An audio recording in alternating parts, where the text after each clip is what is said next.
அவங்க ஆங்கிலத்தை பார்த்தா அதானே சரி, நீங்கள் 2 பேரும் கூட்டணி சேர்ந்து எங்களை தோக்கடிப்பீங்கன்னா வேடிக்கை பார்த்துருக்கணுமா?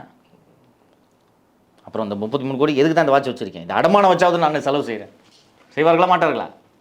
அதுக்கு பொலிட்டிக்கல் ஹிஸ்ட்ரியை பார்க்கும்போது வாய்ப்பு இருக்குது. லாஸ்ட்டாக ஒரு கேள்வி, அதில் பிகே வந்து ஒரு சொல்லும்போது ஒரு வார்த்தை சொன்னார், நீங்கள் என்ன திரும்ப திரும்ப ஆன்டி டிஎம்கே ஓட்டெலாம் கன்சல்டேட் ஆகணும் கன்சல்ட் பேசிக்கிட்டு இருக்கீங்க, டிஎம்கே அலைன்ஸே பிரேக் ஆகும், அங்கேருந்தே ஓட்டுகளை பிரிப்பாங்கன்னு அவர் ஒரு தியரி ஒன்று சொல்கிறாருல்ல, அது சாத்தியமா இன்னைக்கு கிரவுண்டில் சாத்தியமா? அது ஏன்னா அதெல்லாம் அவங்க பில்டு பண்ணிட்டு இருக்காங்க. ஒரு certain percentage of votes DMK அலையன்ஸ்லேருந்தே விஜய்க்கு போகணும், அதை மறுக்கல.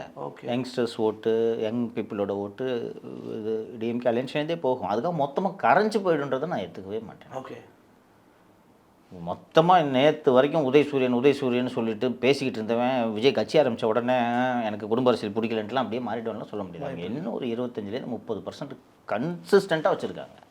அதை கரைக்கிறதுக்கு என்ன நடந்து போச்சு? இப்போ உடஞ்சி வச்சா கட்சி? அந்த மாதிரி சூழ்நிலையில் தான் இந்த ஸ்டாட்டிக் ஓட் பேங்க் உடையும். அப்படி ஒன்றும் நடக்கலையே. He'll take some percentage from all parties. Okay, from every party, எல்லா பார்ட்டிலையும் ஒரு ஸ்மால் ஃப்ராக்ஷனை வந்து விஜய் கண்டிப்பாக எடுப்பார். அது அந்த ஓட்டு தானே அவருக்கு வரும். புதுசாக இங்கே வானத்துலேருந்து அவரும் இருக்கு இல்லை, எல்லா கட்சியிலேருந்து நாம் தமிழர் இல்லை. அது ஒன்லி ஃப்ரம் ஆன்டி டிஎம்கேவா நான் கேட்குறேன்.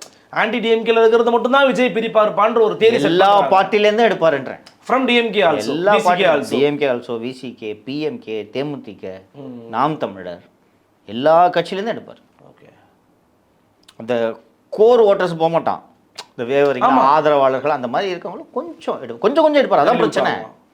அதான் பிரச்சனை. ஒரு இங்கேருந்து உடஞ்சி 15% அங்கே போகுதுன்னு சொன்னால் கொஸ்டின் இல்லை. எம்ஜிஆர் உடச்சி எடுத்துன்னு போனார். ஆமாம், உண்மை.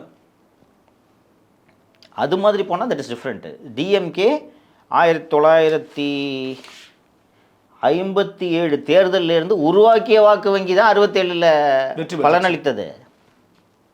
ஒரே நாள் திமுக வாக்கு வங்கிலாம் வந்துடல. 43 கட்சி ஆரம்பிச்சு அப்படியெல்லாம் ஆட்சிக்கு வரல.